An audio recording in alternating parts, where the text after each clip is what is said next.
Hello बच्चों। आज हम लोग पढ़ेंगे वास्तविक संख्याएं। ठीक है। जो आपके क्लास 10th का ये आपका फर्स्ट चैप्टर है। ठीक है। क्लास 10th का ये आपका फर्स्ट चैप्टर है।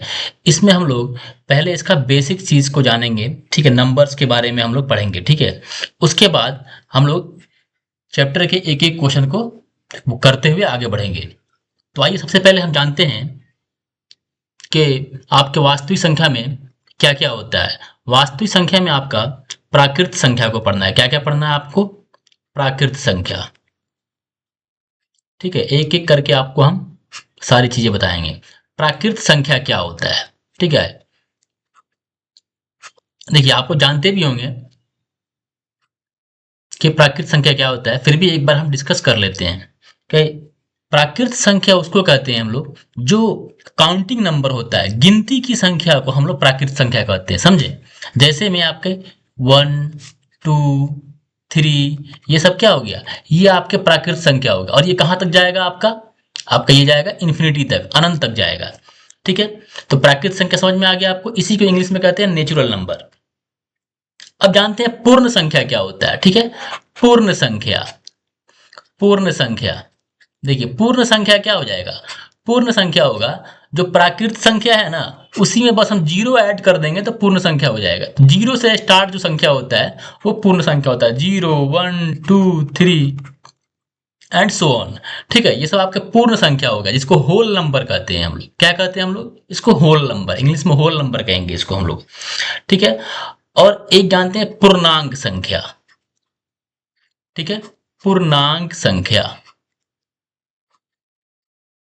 पूर्णांक संख्या क्या हो जाएगा? देखिए, पूर्णांक संख्या इसको इंटीजर कहते हैं। इंग्लिश में क्या कहते हैं इसको? इंटीजर। ठीक है। ये दो तरह के होते हैं, पॉजिटिव इंटीजर और निगेटिव इंटीजर। ठीक है ना? ऋणात्मक पूर्णांक और धनात्मक पूर्णांक। अब देखिए, पूर्णांक संख्या कहां से स्टार्ट हो जाएगा? ये आपका देखिए, माइनस वाला भी जो टर्म ले लेते हैं ना, जैसे आपको -3 से ले लिया, फिर -4 से ले लिया, -3, -2, -1, 0, 1, 2, 3। ठीक है। ऐसे ही चलता चला जाएगा आपका। ठीक है। ये आपका मतलब इन्फिनिटी तक चला जाएगा। ठीक है। तो इसको कहेंगे हम लोग पूर्णांक संख्या। ठीक है। ये आपके दो तरह का होता है। एक होता है धनात्मक पूर्णांक संख्या और दूसरा होता है ऋणात्मक पूर्णांक संख्या। ठीक है। धनात्मक धनात्मक पूर्णांक संख्या।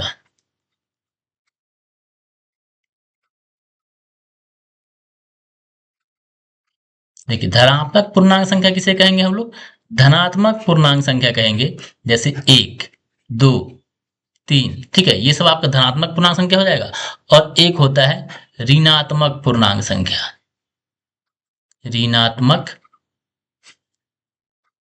पूर्णांक संख्या। ये -2, -3, -4, ये सब क्या हो गया? आपका ऋणात्मक पूर्णांक संख्या हो गया। ठीक है। अब इसमें जो सबसे मेन इंपॉर्टेंट चीज है ना, वो हम लोग पढ़ेंगे, परिमेय संख्या और अपरिमेय संख्या। ठीक है ना? इसको काफी अच्छे से आप समझिएगा, परिमेय संख्या किसे कहते हैं और अपरिमेय संख्या किसे कहते हैं। तो देखिए, परिमेय संख्या को हम लोग देखिए अच्छे से समझेंगे। ठीक है ना? परिमेय संख्या। परिमेय संख्या। ठीक है। तो परिमेय संख्या का जो आपका होता है डेफिनेशन, वो P/Q के रूप में होना चाहिए। P/Q के रूप में हो, और Q जो है वो 0 के बराबर कभी नहीं हो सकता। यही आपका परिमेय संख्या है। ठीक है। जैसे में 2/3। ठीक है। ये आपका क्या हो गया? ये आपका एक मतलब परिमेय संख्या हो गया। 2/3 क्या हो गया? ये आपका परिमेय संख्या। देखिए, P भी आपका क्या हो? पूर्णांक हो। और Q भी क्या हो? आपका पूर्णांक हो। P और Q दोनों क्या है? P और Q दोनों आपका पूर्णांक हो। क्या हो? पूर्णांक हो। और Q जो है वो कभी भी 0 के बराबर नहीं हो। ठीक है। तो यहां देखिए, 2 भी पूर्णांक है आपका, 3 भी पूर्णांक है।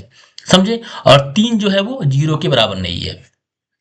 अगर ये संख्या हम ऐसे लिख देते 2/0, तो ये आपका परिमेय संख्या नहीं होता। ठीक है ना? ये आपका परिमेय संख्या नहीं होता। ठीक। ये आगे समझने बात, जैसे में आप लिखिए 1/3, 2/5, ये सब आपका क्या है, ये सब आपका परिमेय संख्या है। अब देखिए अपरिमेय संख्या क्या होता है, अपरिमेय संख्या बस एक इसका बेसिक से हम लोगों को आइडिया मिल जाएगा ये चैप्टर शुरू करने से पहले, ठीक है, ताकि हमको फिर आगे कोई दिक्कत नहीं हो। तो अपरिमेय संख्या क्या होता है, देखिए अपरिमेय संख्या जो होता है, ठीक है, जैसे में आपका √2, √5, ठीक है, √6, 2 + √3, ये सब आपका अपरिमेय संख्या हो गया। वैसा संख्या जो आपका रूट में हो, ठीक है, वैसा संख्या जो आपका रूट में हो और वो बाहर नहीं निकले, ठीक है ना। जैसे अगर हम यहाँ लिखेंगे √4, तो ये तो क्या होगा, ये आपका 2 का स्क्वायर है तो ये बाहर निकल जाएगा ना, तब तो ये 2 हो गया, तो ये क्या हो गया, ये एक आपका परिमेय संख्या हो गया। लेकिन √2 ये बाहर नहीं निकलेगा, ठीक है, इसलिए ये सब क्या हो गया, ये सब आपका परिमेय संख्या है, लेकिन ये सब आपका अपरिमेय संख्या है। लेकिन ये जो √4 था ये आपका क्या हो जाएगा, ये आपका परिमेय संख्या है, ठीक है, ये आपका परिमेय है। कौन, सिर्फ √4, क्योंकि इसको बाहर निकालेंगे तो क्या हो गया, 2 आ गया।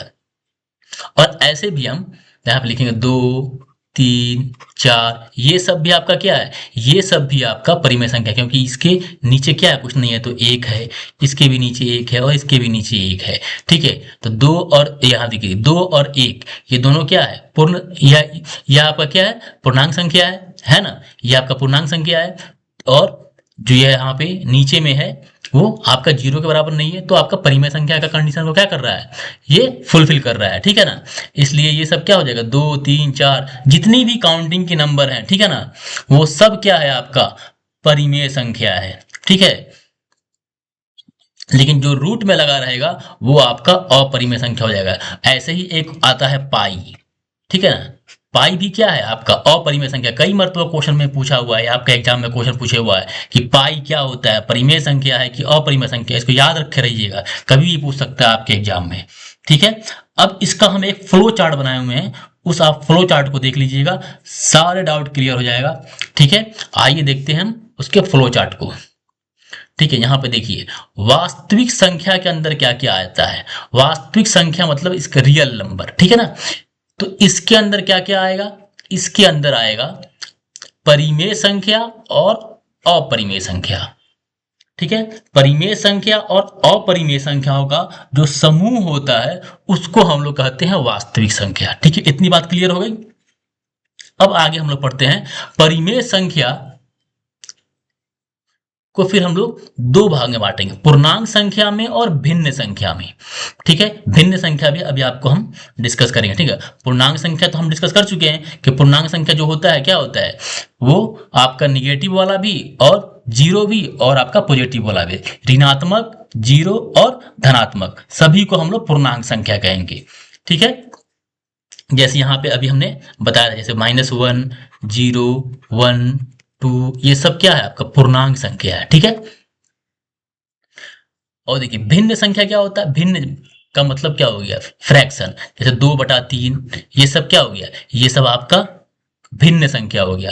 5/4 ये भी आपका क्या है, भिन्न संख्या है। अब देखिए पूर्णांक संख्या जो होता है ना, वो आपका ऋणात्मक पूर्णांक और पूर्ण संख्या, ऋणात्मक पूर्णांक और पूर्ण संख्या, 2 भागों में इसको बांट दिए हम। ऋणात्मक पूर्णांक में क्या आ गया, जैसे -1, -2, -3, ये सब आ गया आपका क्या, ऋणात्मक पूर्णांक में, ठीक है। और पूर्ण संख्या को फिर हम 2 भागों में बांटेंगे, एक प्राकृत संख्या और एक हो जाएगा शून्य। प्राकृत संख्या क्या हो गया, प्राकृत संख्या हो गया आपका 1, 2, 3, ठीक है। और अगर शून्य को उसमें हम अगर ऐड कर देंगे तो क्या बन जाता है, पूर्ण संख्या बन जाता है, जो कि हमने पहले डिस्कस कर लिया है, ठीक है। इतना बात अगर आपको क्लियर हो गया है, ठीक है, तो इसके जो मतलब अब क्या आगे का कॉन्सेप्ट है हम नेक्स्ट वीडियो में पढ़ेंगे, ठीक है। इस वीडियो में इतना ही। अगर आपको वीडियो अच्छा लगा तो आप हमारे चैनल को सब्सक्राइब करें। फिर मिलते हैं हम अगली वीडियो में।